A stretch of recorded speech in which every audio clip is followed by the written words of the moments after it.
नमस्कार दोस्तों, स्वागत है आप सभी का अपने YouTube चैनल पे। दोस्तों आज हम बात करेंगे आपातकाल के संबंध में।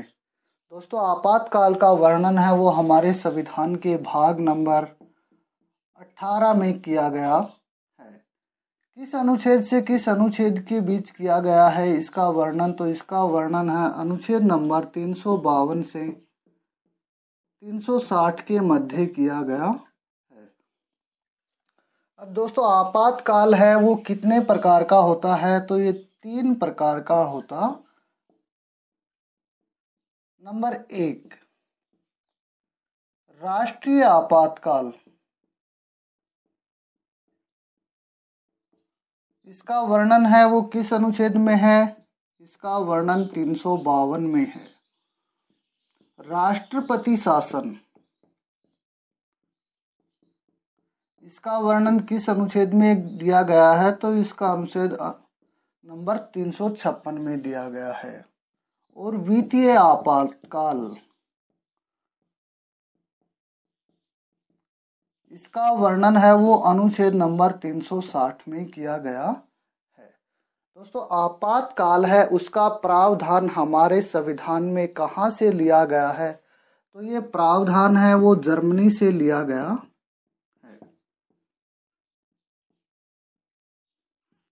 और वित्तीय आपातकाल का प्रावधान कहाँ से लिया गया है, तो वित्तीय आपातकाल का प्रावधान अमेरिका से लिया गया है।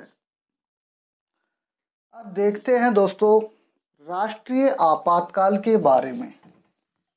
राष्ट्रीय आपातकाल है वो कितने आधारों पे लगाया जा सकता है, तो राष्ट्रीय आपातकाल है उस 3 आधारों पर लगाया जा सकता है। वो आधार कौन कौन से हैं? नंबर 1 युद्ध, नंबर 2 बाह्य आक्रमण, और नंबर 3 आंतरिक अशांति। इन आधारों पे लगाया जा सकता है। लेकिन आंतरिक अशांति शब्द है इसके स्थान पे 44वें संविधान संशोधन 1978 में चेंज कर दिया गया, और आंतरिक अशांति के स्थान पे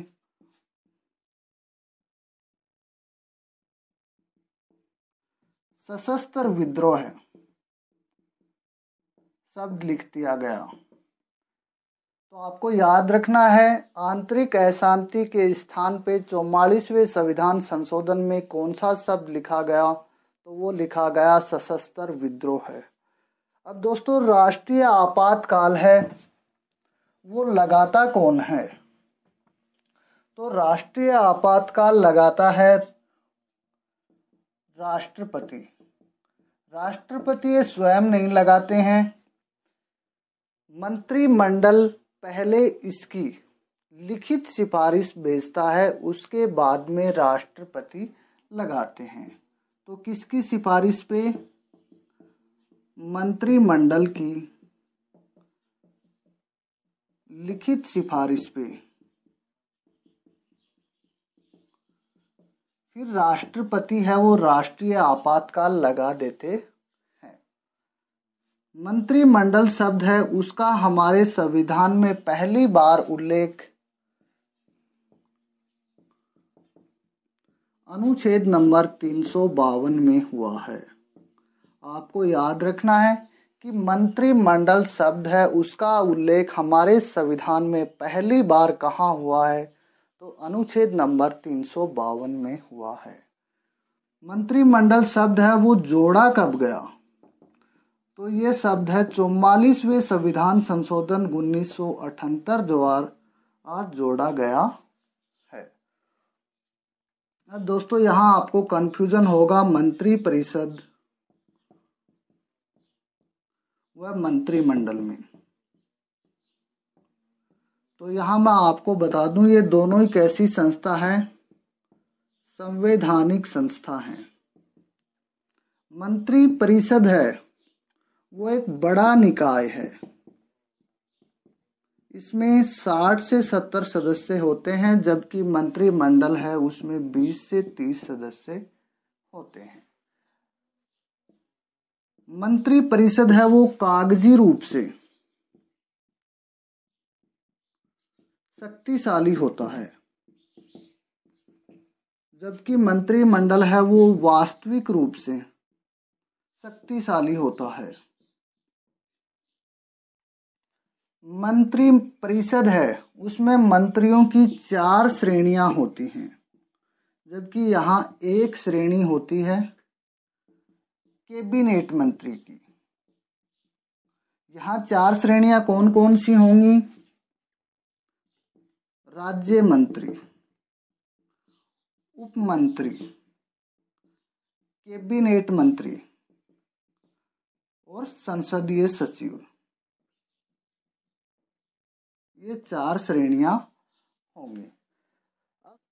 अब राष्ट्रीय आपातकाल लगाने के लिए संसद के दोनों सदन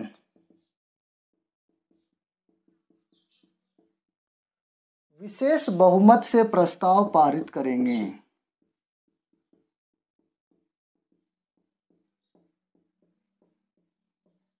और संसद के दोनों सदन हैं ये 1 माह में इसका अनुमोदन करेंगे। उसके बाद में है राष्ट्रपति राष्ट्रीय आपातकाल लगा देते हैं। कितने माह के लिए? 6 माह के लिए। फिर 6 माह की अवधि करके इसे अनिश्चित काल के लिए लगाया जा सकता है, लेकिन एक बार में केवल 6 माह के लिए ही लगाया जा सकता है। भारत में अब तक कितनी बार राष्ट्रीय आपातकाल लगाया जा चुका है? तो भारत में अब तक 3 बार है वो राष्ट्रीय आपातकाल लगाया जा चुका है। नंबर 1, सन 1962 में चीन के साथ में युद्ध हुआ। उस समय हमारे पीएम कौन थे? नेहरू जी। और राष्ट्रपति कौन थे? तो राधाकृष्णन जी। दूसरी बार कब लगाया गया राष्ट्रीय आपातकाल? सन 1965 में पाकिस्तान के साथ युद्ध हुआ। उस समय हमारे पीएम कौन थे? उस समय हमारी पीएम थी इंदिरा। और राष्ट्रपति कौन थे? तो उस समय हमारे राष्ट्रपति थे वीवी गिरी। और तीसरी बार 1975 में आंतरिक अशांति के आधार पर लगाया गया। उस समय हमारे पीएम थे इंदिरा जी। और राष्ट्रपति कौन थे? फखरुद्दीन। तो यह आपको याद रखना है। अब राष्ट्रीय आपातकाल की समाप्ति किस प्रकार से की जाती है? तो राष्ट्रीय आपातकाल की समाप्ति 2 तरीके से की जाती है। नंबर 1, जब राष्ट्रपति इसे लेने की घोषणा स्वयं करे। और दूसरा आधार क्या होगा? दूसरा आधार होगा इसे लोकसभा निरस्त करवा सकती है। लोकसभा है वो अपने साधारण बहुमत से